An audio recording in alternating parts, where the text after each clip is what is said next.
सो भाई अगर आप किसी के घर मिलने जा रहे हो और कंफ्यूज हो उनके लिए क्या गिफ्ट लेके जाऊं, भाई सिर्फ 2 ही ऐसे पौधे दिखाऊंगा जिनमें से कोई भी एक पौधा आप ले लो, वो सभी को पसंद है। और तो और ना किसी से कॉल करके पूछने की जरूरत, बस वो खुद ही आंख बंद करके वो दोनों में से एक पौधा ले लेना।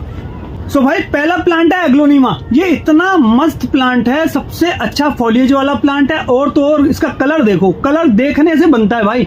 जिसके घर भी लेके जाओगे ना वो इतना खुश हो जाएगा, इतना खुश हो जाएगा, उसका मूड ही अच्छा हो जाएगा। देखो कितना बढ़िया प्लांट है, जिसको भी दोगे ना वो अपने घर में किसी भी कॉर्नर में रख लेंगे, 4 चांद लग जाएंगे।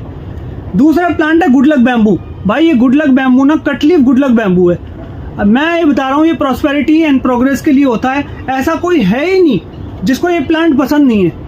आंख बंद करके ले जाना, मैं बता रहा हूँ कि मजा ही आ जाएगा। और वो आपको बोलेगा कि जितने गिफ्ट आए घर के अंदर, बट तुम्हारा गिफ्ट सबसे बेस्ट था। तो आज ही ट्राई करो।